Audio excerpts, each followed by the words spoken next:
think about what you're saying. Yeah, but I'm dealing with a crisis right now, and now you're trying to tell me how to fucking solution something. That's not a solution to this problem. You're adding to the problem. Because you're normalizing the cop road. Listen to me. You about to take a flight.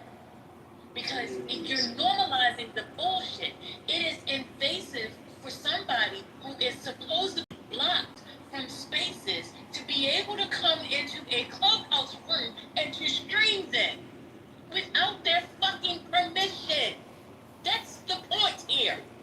I'm not worried about no damn money. Everything, all y'all worry about is trying to chase the damn dollar. I ain't gotta chase money. Money chase me, mother. I don't chase money.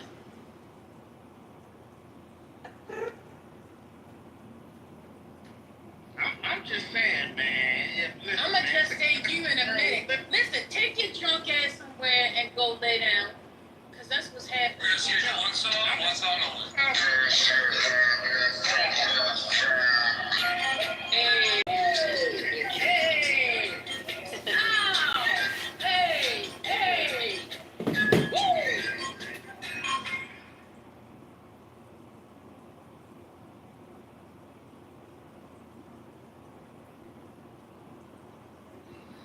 Yeah, that's the thing. I don't want. Sorry, I'll say this and I'll. I just don't want too much power given to the West because I think it undermines the countries. And by the way, everything you said, Layla and Sajia, I hope I said your name right. This is the nuance that I think the Western media doesn't even talk about, right? Like the people that come from those countries, like you guys are speaking from understanding how these countries work and stuff like that, right? When you watch the media and stuff, they don't know how to talk about this. They miss that nuance, right? That there is a major war, right? You could argue there's a major war between Muslims versus like the Jews with Israel, right? But there's other conflicts going on, tribal or sectarian, like Shia and stuff. And I'm glad you mentioned that because those are all part of it. It's not about, I'm not saying this to take the blame off Israel, none of that. I'm just saying that all of these things are happening at the same time. That's why I like talking to people on Clubhouse. Thank you. Yeah, this is just quick point. I think it's fascinating. People went there and see that how Donald Trump had to deal with the Iranian situation, right? And it shows the strength of the American system because he actually. I think it's fascinating the fact that you think you have the right to the land and you're not even fucking Jewish. No, it's fascinating to think that he can actually think. Yeah, cool. But the point is, that's good. Back to something real. The point is that you see. No one cares what you think, bro. No one cares. Really. Everybody, if they think that you would have 0%, right? So the point is saying that you see the strength of the American system, and this is a reason why we talk about American dominance in the world. We're not just talking about this idea of like subjugating people, but rather giving them instruments of change, right? So, for example, Trump wanted to go further in Iran, but he said, you know what? Let's take this victory and let's get out of there. Midterm elections are coming up. I don't want the Democrats to weaponize this war, blah, blah, blah, blah. So let's get in and out. We did damage and everything's good, right? Because we need to keep our congressional seats. So the point is to say, this is the power of the American system.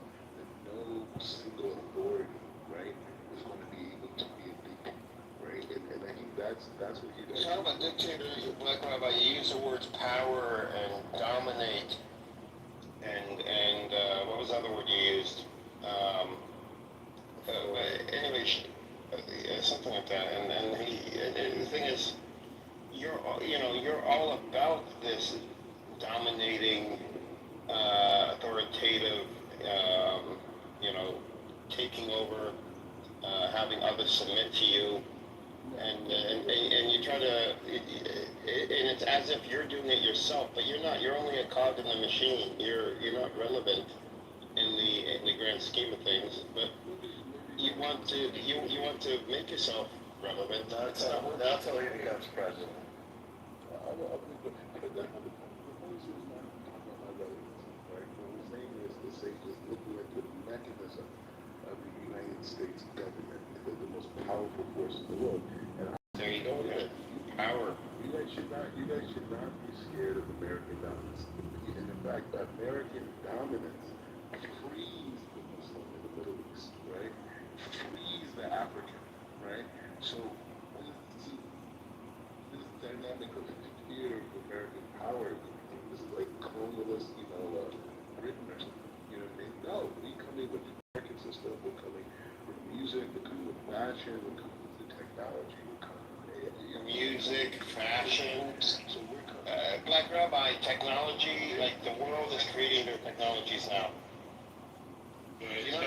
music. With anything. Hold on, if this guy mentioned music, he definitely can't dance. He mentioned fashion, he can't dress. Come on, man. You can't dance, you can't dress. Yeah, but you gotta look at that. You gotta think about that line. We're bringing music, we're bringing fashion. Now, if I'm saying it on TV, that the American public understands that. See, you're laughing at it. People that I'm going to be talking to on television, they're going to understand that line. That's going to mean something. Right? We'll try it, test it out, see if it passes, and then come back and let us know. Here, let me give you an example. Right now, what is it? Let me give you an example, like in the I don't know what era it was, but if you notice, like rap, hip hop music, they never used lyrics like Louis Vuitton, Gucci, Versace. That was all a role for the like luxury branding to not go bankrupt. So if you notice, like all of a sudden, and all these rap songs have like these designer labels. And who's the second richest man that, in the world is, the gentleman who owns LVMH, Louis Vuitton, which is like a lot of brands under it. And so, yeah, they do use branding and fashion to manipulate it and to get these billionaires even richer. So, And that's not even an American company, Black Rabbi. That's not even an American company. Yeah. Yeah, but see, that's a very important point. The beauty of the American system is we don't have to own everything. I mean, I know Trump's tariffs give that impression, but the fact that you are participating in consumerism, that's it. That's the war. Once you agree to consumerism, we value your society. And speaking of consumerism, can you buy a new mic? That would be nice. And buy it from China. They make better quality mics than what you could find here in the U.S. Well, what are your thoughts Or in Israel. back to Iran and America, like the whole funding purpose, right? So if you look at it after a week of bombing, I mean, obviously America is going to provide missiles and weapons, provide funding for the war. Where China and Russia agreed with Iran.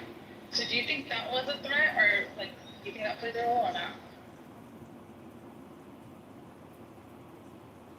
Is that a question towards me or someone else? Well, just everybody in general, because I feel like Anyone with a mic. You said Iran weapons again, Syria? I was saying how like when they came to an agreement, like China and Russia, would support Iran, let's say if they went into war longer. But if you realize like America will be like providing nuclear weapons and all that stuff, they don't lose anything. If anything, it's the taxpayer monies, right? Or do you think it was a threat for like the Trump administration when China and Russia agreed with Iran? Like, what do you guys think?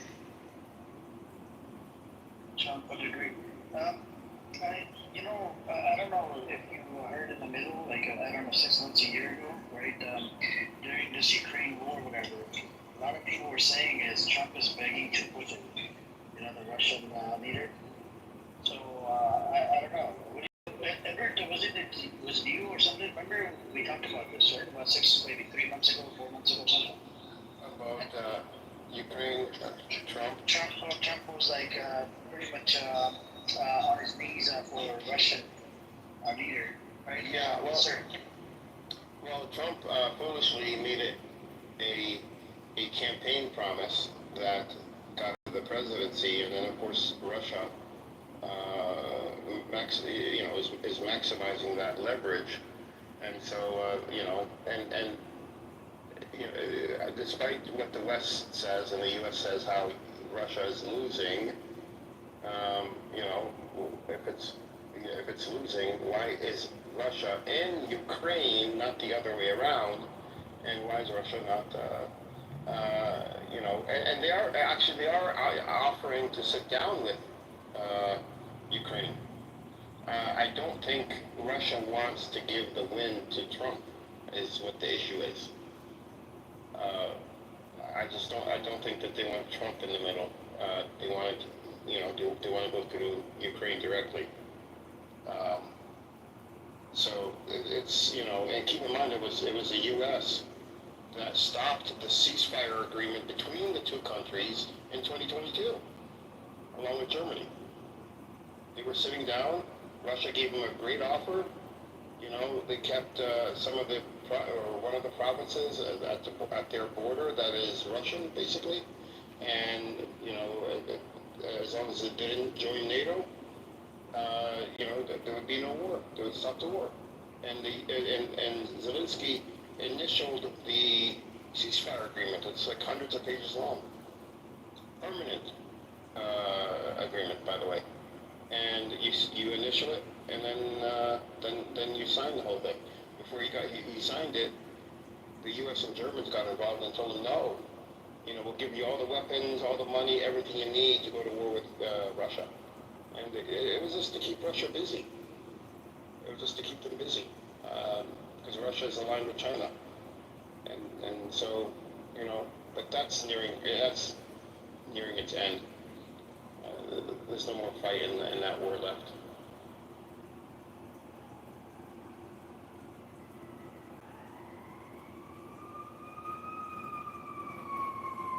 You know, here's something I did hear, Amir. This is from a friend of mine. Her brother went to Poland to visit his family, and she was worried about him, you know, when he came back. But, and I don't know why, I gotta look this up. I forgot to look this up. They're forcing people outside of Poland, Polish people that come to visit, they're forcing everybody, conscripting them into the military in Poland. For some reason, I'm not sure why. You think they're preparing them for a possible war with Russia? I mean, you know, people say NATO already did it. NATO basically, I mean, is the language. If you look at the German council or whatever, their language is that, you know, that the NATO message is going to go. You know what I mean? Like that's like it's not said. It's not exactly. I mean, they are funding Ukraine right now. I mean, that's pretty much a declaration of war. But the question is then expanding. If they're going to go and get rid of Putin, that's the time.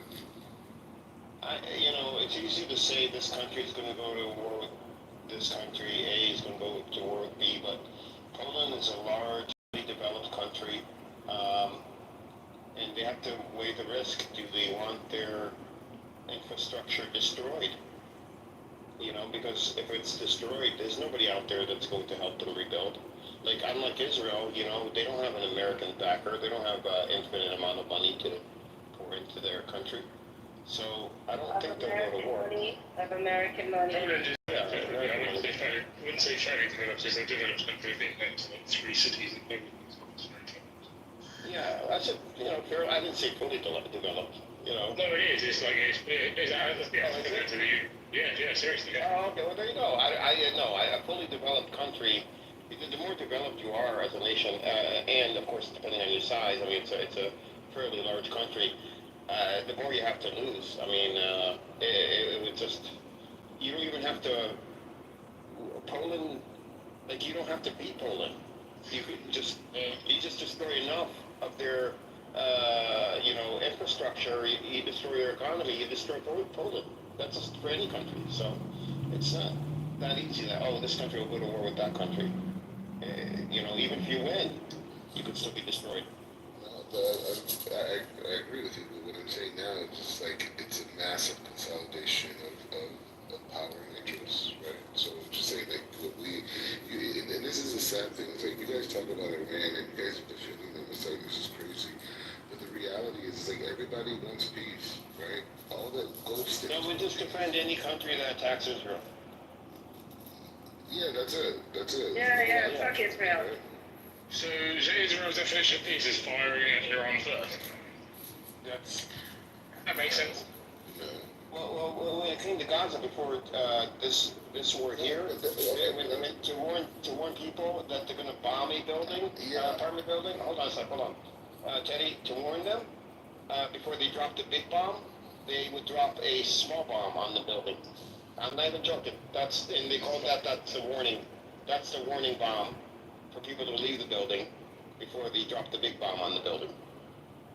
And so if everybody leaves the building, then why are you bombing the building to begin with? But anyways, I mean, I just found that.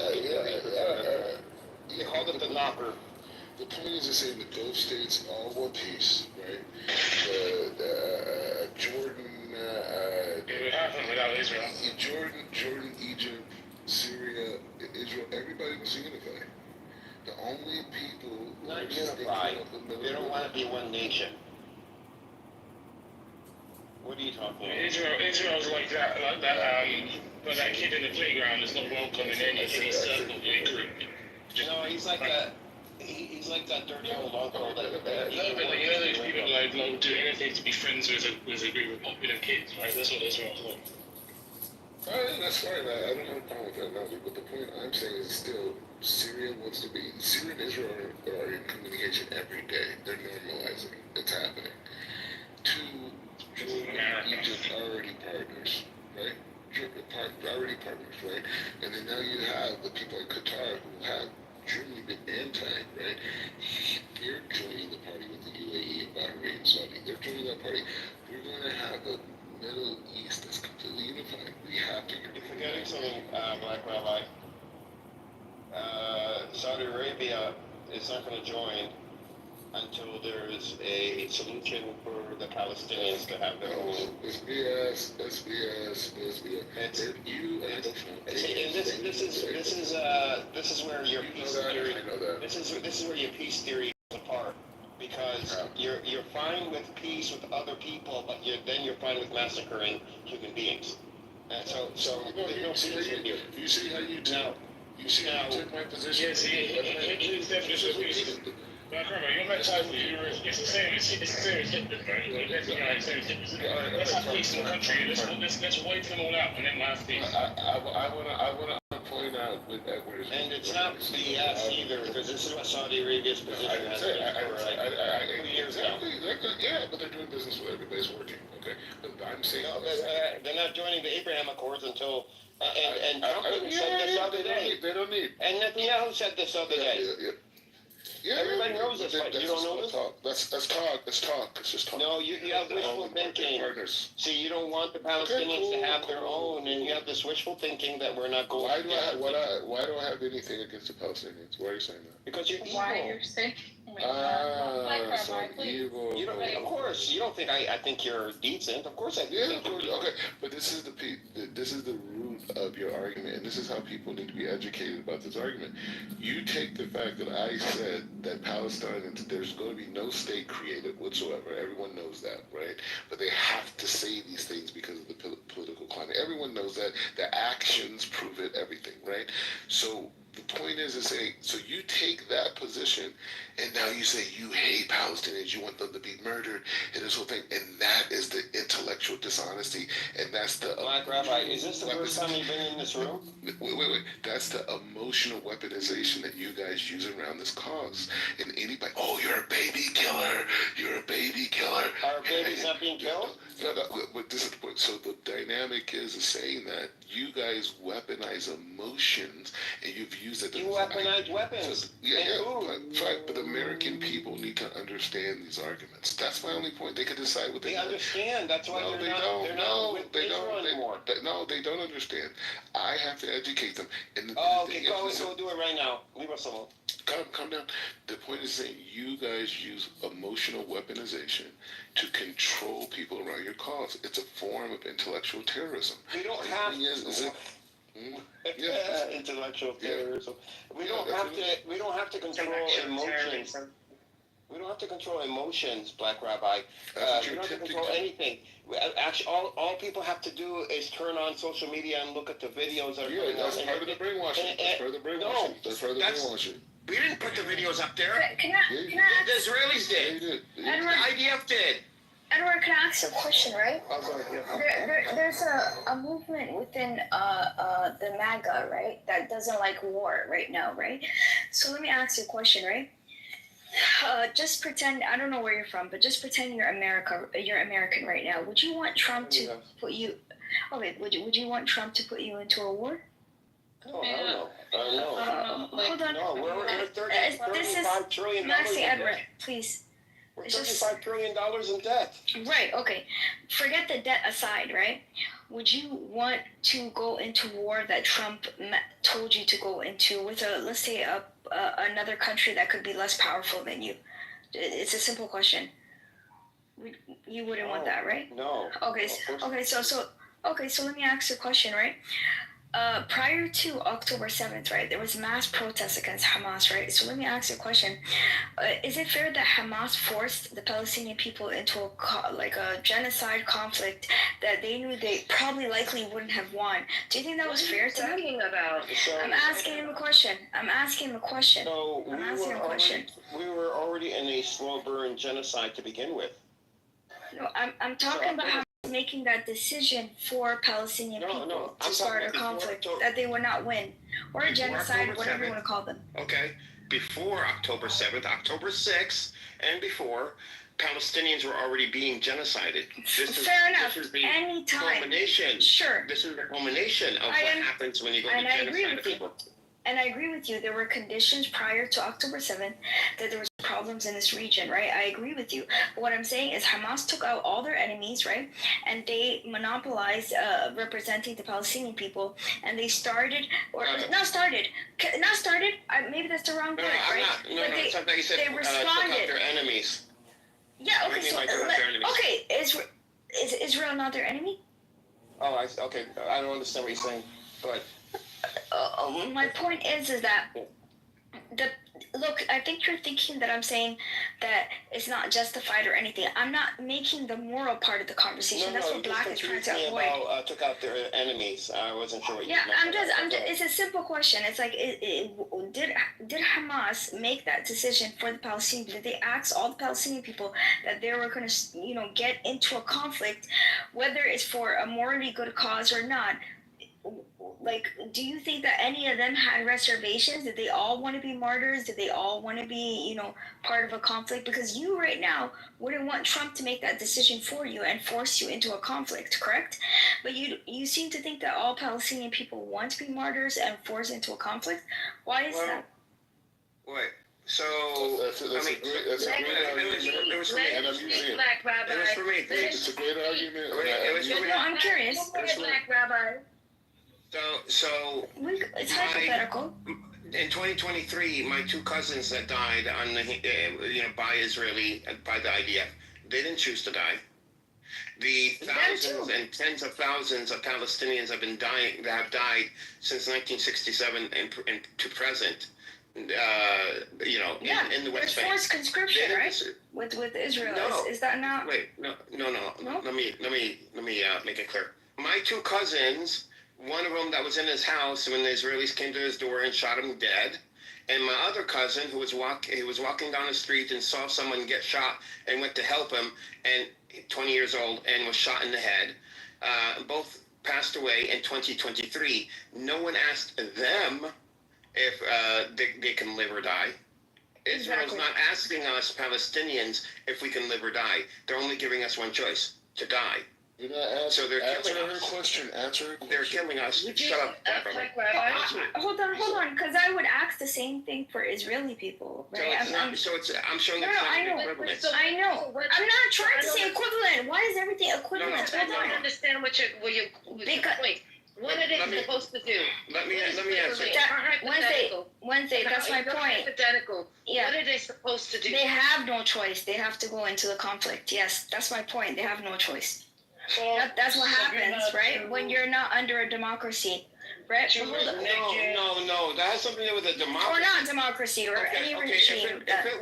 Let's say hypothetically, Palestine was a democracy, but it doesn't have to be a democracy. I'm not. By Israel, okay? It has nothing to do with. I never said that they have to be under Israel. No. That's not my point. Democracy. No. I feel like, Wednesday, can I talk, please? I feel like you're making it seem that... Wednesday, I feel like you're making it seem as if they're killing their own children. Like even, what's his name down there? I feel like you're agreeing. I never said that. Right now. No, I never did, because I'm going to make the same argument on the other side, right? So Israeli people, right? No, hold on. I'm asking hypothetical questions. I don't want to. This lady ask questions so we know what she's talking about. Yes, thank you. Okay, so it's just questions, please. So with Israeli people too, right? Because I looked it up, right? There is a lot of like, I think they have like the mandatory conscription, right? Where a certain age you have to be a part of the military, right? And this is why there's been a lot of backlash against Netanyahu as well, right? Are we assuming, right? Because we're from the outside, right? All maybe Edward, I don't think you are, right? But for the rest of us who are from the outside, are we assuming every Israeli supports Netanyahu, and are we assuming everyone supports Hamas, or are these kind of situations in a way inevitable, like this clash that ended up happening, right? And so my thing is that what I don't get with people that live in America and other countries is that you don't want war, you don't want Trump to send your children into war, but yet you are cheering for other countries that don't have a say, really. They really don't have a say. In Sudan, in Palestine, in Israel, in Syria, in all these countries, they don't have a choice. Exactly. So I'm not trying to paint any group as, as same with the Houthis, all of these people. I have family in Yemen as well, Edward, right? So my thing is that they don't necessarily have a choice, right? This is what all I was trying to say. I'm not trying to paint one group or another. This is just their destiny. Where I would clarify with you is the difference here is, when war is brought to us or brought to a people, any people, how would they react anywhere? If the same thing happened to that has happened to the Palestinians, has been happening for decades to the Palestinians, happened to any other group of people on the planet, would they fight back?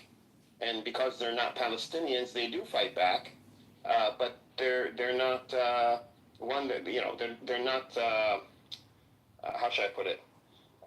They're not. It's not portrayed as, oh, they must hate the people that are trying to kill them. They must be, they must hate them. They must be racist. They must be doing it for religious purposes, not because you're literally attacking them. But with Palestinians, for us, we hate Jews. We are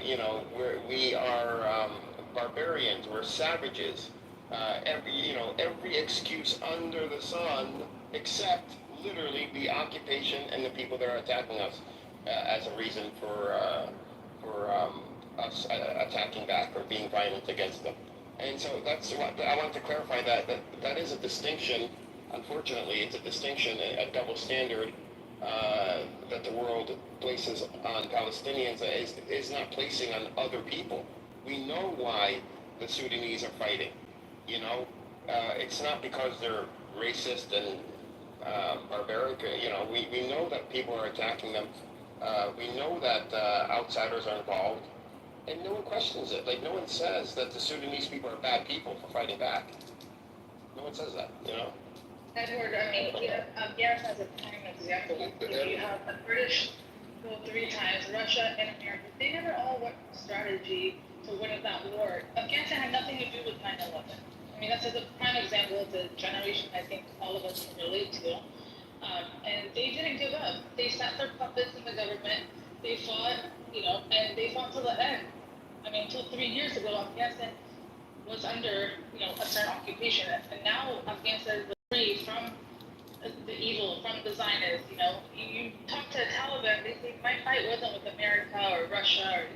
Our fight was with the Yahud and Al-Sarraf, which is, they're going based off the Quran. And that's what their fight was, and they didn't give up. Edward, the question is, were the people in Gaza, did they make the decision for October 7th? He answered the question. I answered it. He answered the question. He answered the question. By Israel. He answered the question. If you don't like the question that's answered, that's your problem. That's a you problem. The decision was made by Israel and Hamas. I don't think it's right. No, Hamas is not one group. It's not one group. It is made up of at least 15 resistance forces that have come together to work under one banner for one purpose. So it's not one group. So they're not. So, Hold on. He answered the question. Yes, but no, hold on, Wednesday, right? Because I think the conversation now is shifted into whether it was a just war, right?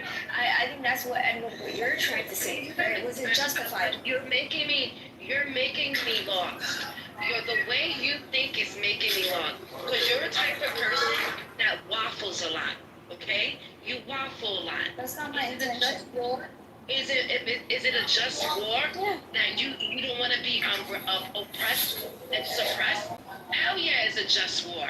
Wednesday, let me ask you a question, right? Are there other oppressed people? What does that got to do with the price of tea in China? Yes, in the Congo, there is. Yes, in Sudan, there is. Yes, So if you were oppressed, you would there go is. to war? You would go to war, right? If you're oppressed. Like Okay, people fair enough. did. Hold on. Fair enough. Mike. When America won Puerto Rico after the Spanish American War, Puerto Ricans resisted. They resisted to the bitter end. What is wrong with resisting? Do you have a problem with resisting? But that's Do the you thing. think that everybody needs to just put the white flag and says, "Oh, you're stronger than I'm not." So we need to take it up. We're just having an intellectual, discussion here. Okay, this is not Yeah, I'm not trying to. No, don't. I'm not trying to confuse you or it's like I never made a moral argument. I didn't paint one group as bad or anything. I didn't say any of that, right? My group of people also resisted, right? So you know what I mean. So I'm not trying to paint Palestinian people. I think the problem is there's been so much coverage that anytime people talk about this, people automatically assume that you have this type of opinion. I'm Muslim. My people are painted as savages too. So I understand. Right. You know? What I don't understand is what your agenda is. No, my We agenda is we understand what she's saying. No, he's not talking. Can I explain one thing what I mean, and I'll tell you what I mean.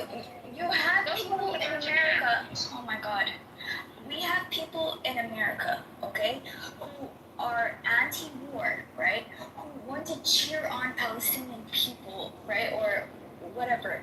And for me, the reason it rubs me off the wrong way is because they make it seem as if people are enjoying this or that they're like, you know, and it's like this is the fate that was like put on them. This was, you know, like what did Lincoln say? There's a time for war and there's time for peace, right?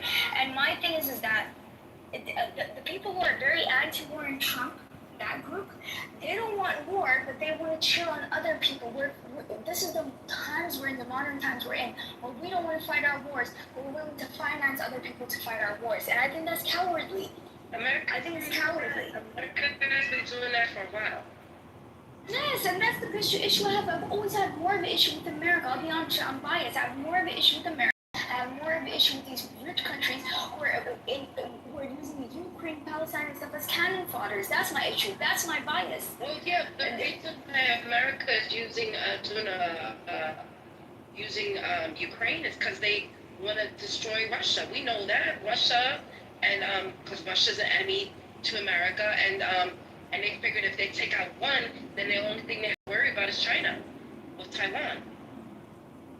Right, but do you see how you rationalize this without getting emotional and thinking? I could have, you know what I mean? Like, someone could have said, well, you know, well, what do you think of Taiwanese people? They're not savage, and you were able to talk about it. I didn't understand why you asked.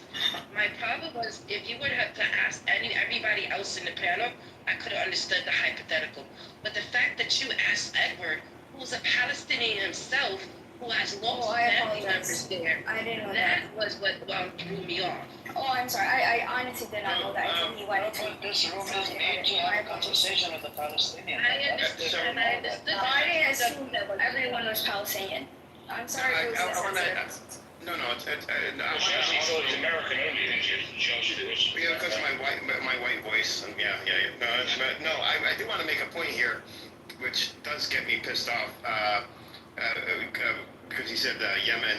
Yemen is literally throwing, shooting missiles at Israel right now, and nobody's saying that the Yemenis people are anti-Semitic or hate Jews. Nobody's saying that. I haven't heard that.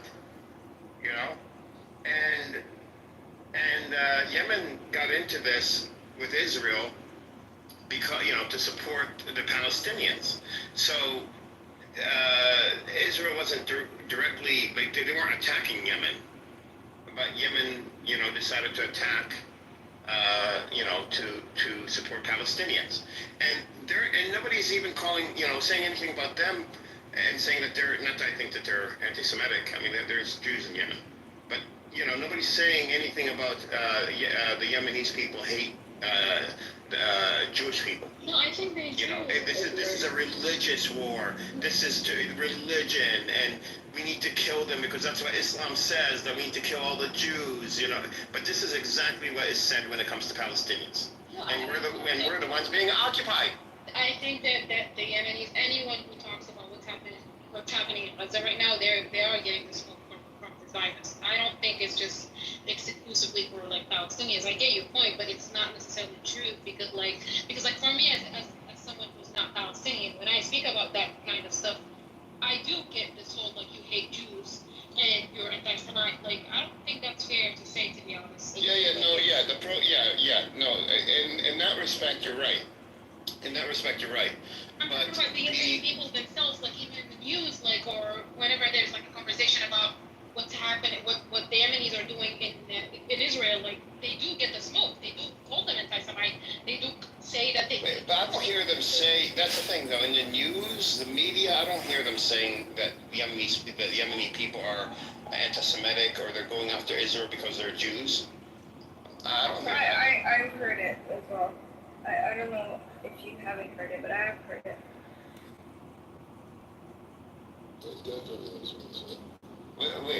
We spent, Israel has spent decades convincing the world that the reason that we are attacking Israel is because we hate Jews, and it's just what we want to do, and we would rather kill a Jew. We love killing Jews more than our own children. I think that's Golda Meir who said that. And so we are, in the last decade or so, have started ongoing visibility, being live with audio, values transparency, seeks to shape this public narrative more closely, targets a broader, younger audience through video platforms.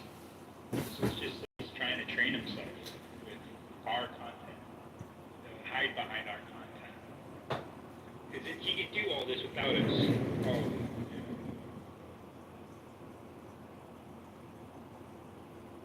Yeah, we need to get ahead of this and have them nominate someone.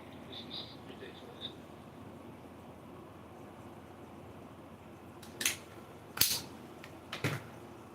Just unacceptable. What's just happening like that? I mean, it's 21st century slavery.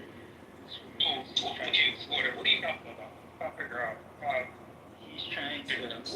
Who is he? This dude is running for office, John Kitover on Clubhouse. What office?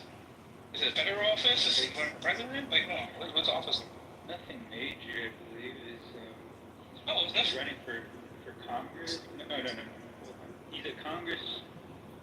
He's currently not serving in Congress. He's a Republican candidate running for the House of Representatives. He's trying to become a congressman. So what did that do with slavery again? He's using you to become a congressman, saying that you voted, that you're his people, you're his, he's serving you. He's not. He's trying to make you serve him and get him paid by just existing. So, according to that, YouTube take my vote away? It's like the laziest thought pattern any white man's ever had in 2025.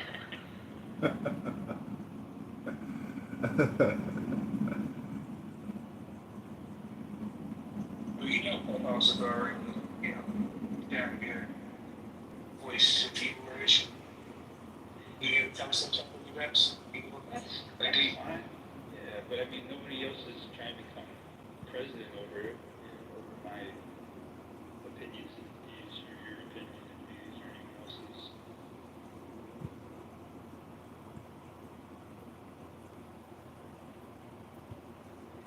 I'm very interested, who's going to take up the reins for the Black Party. Did he really screw that for a while? But I feel like that could come back. Wait, what? The Black Party? The Black Party, remember? When, they used Diddy for the longest. Remember the whole Vote or Die campaign? They used him, like, when his star was still rising. And, once it started fading, they got rid of him. But the Black Party is what he came up with because he got sick of being their, whipping boy. But that wasn't something he came up with. It was something they let him be the face of, and then blowing up in our face.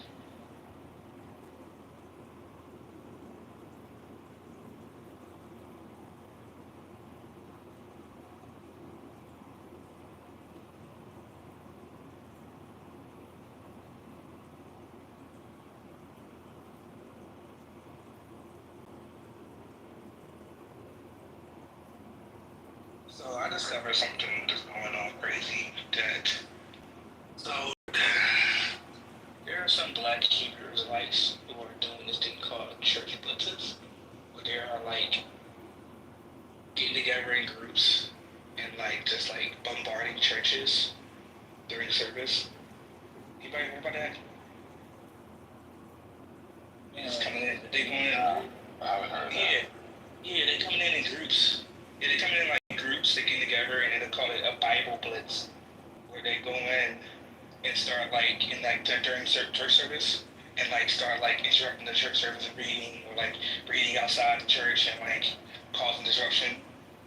Yeah, it's been going on a lot actually. Let's see what yeah, they going in like they starting to use their hyper aggressive and actually attacking churches. Like not like well not like physically, but Regime change, sort of. Yeah, that makes sense. no, don't make sense at all. It's actually very dangerous. Yeah, they don't run up on the right one though. They can go to Ashland's church. That's upsetting. Don't do that shit in Texas. Yeah, I'm in Texas too, so I've never seen them here though. But yeah, like I said, they're gonna run up on the right one. That's wild though. They figured. I think they know what to do. I think. Yeah, I don't think about them. They pick the right areas to yell at. Right? They pick the right people to curse out at. They're not. Yeah, they're very strategic with it, but not so civilized. So I just feel yeah, no. that is interesting that you were sharing that with. I was X, Y, and Z. And when I said, wait a minute, hold up, he didn't say it again. So, he was just repeating what someone else had put there. Obviously, when he followed you, y'all followed each other, it wasn't like, he had that information ahead of time, right? A lot of times, people on the app, may not know that information because they may not be in the same spaces that you're in. But now that he was in politically correct, somebody put it there, now he knows it, and he was like, well, I just want to know. That's why he was like, because if in fact he is a sex trafficker, blah, blah, blah, blah, blah. He didn't say that you were, he said if. No, what he said was, his exact words were, I heard he's a sex trafficker. Let me address that real quick. For all you pseudo-intellectuals. Anybody who's a sex trafficker or is convicted of sex trafficking, you're in the sex offender registry. I will give anybody, this is my word, Raj, I'll give you the money, I'll sell it to you right now. $5 grand cash if you can find any sex offender registry. But people love to grab the lowest fruit, see? So here's the deal. I get it. I trigger some black people because I have race relation groups. Right? I get it. But why can't you stay on a fucking topic? Why do you have to grab the lowest hanging fruit? It's enough. I said a comment, Lady G, and I meant it. The cracker in the corner, in my opinion, the biggest problem in the black community is the lack of communication in the black community. Oh, that set people on fire. But that didn't stop Sweet from giving me a fucking hand job under the table. Or Moose, right? I'll say this, Lady G, respectfully, not to you, but to anybody. People want real until real shows up. Then they don't know what to fucking do with it. Well, let's slow the train down. Let's slow the train down. Because right now, what I don't want is for us to have a all-out brawl, kind of situation. would rather have a conversation. Uh, you personally, now you're on the stage. I don't do all this performance stuff. I wouldn't even come in here, to be honest with you, because I don't like all this. It makes me nervous, to be honest. Patty, just because people think that they know things doesn't. I'm sorry. No. Lady, just because people think that they know stuff, okay, doesn't mean that they need to repeat it. One of your married mods has been in an affair with 4 different men on this app. Do I need to open up a room and have that conversation? Adams, Married. Adams, Having sex? What's going on? Adams, we're not going down that way. Look, I don't care what they do politically correct. I've supported that space since day one. I've shouted them out, and I shouted them out for 2 reasons. Here's my 2 reasons. First Lady and Patty. They've been my friends for years. They both show me grace and space. But let me tell you something. I invite you to my house. You come in.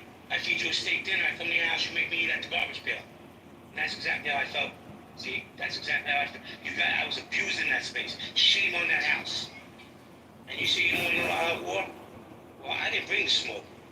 But wait a minute. So who wants smoke with you, So, JB? Nobody pray. I promise nobody wants smoke.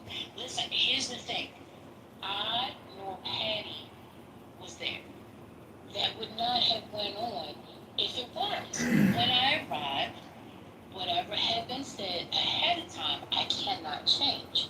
But moving forward, when I got there, I shut it down. Period. That's it. That's all. You have been my friend on this app since I've been here, since I've known you. We've modded spaces together from the beginning, and that will always be. So, like, I'm not. Please don't allow whatever has been said then, there, at that point in time, to impact how you feel about politically correct. Because I understand, whatever happened, Patty knew I was there to be, or to stand on what politically correct is all about. Does that make sense? Yes, let me say something here, lady, please. And I just need you to read up. I'm getting a little feedback. Sure. Thank you. So let me say something. And I'm going to ask everybody on the stage, please respect me so I'm done saying this. Every time I open a room, I always in my mind say, I got to keep this room from getting this house doxxed. I owe that to my friend Roger, who gave me the ability to open these rooms, who saw something in me I didn't see. See, I was opening rooms on my own. He invited me into his house. He said, bro, I see something in you don't see. We don't always agree, but we're always respectful. So when I open these rooms, I try to give one thing I will say, I let everybody speak. Listen, I know Sweet hates white people and Jews. I've heard him say it. But he still comes to my stage, I still show him grace. Black people, you let black people talk too. I try to let everybody talk your piece. But Lady G, what I say is, what's going to be done to address this so it doesn't happen again? Because that was some bullshit that happened in there. And I know it's not your fault. It's not Patty's fault. But I told you, the people you have around you says a lot about you. And those people are an echo chamber, and they're going to destroy that house. Hey, Lady C, I was in there, like, you there,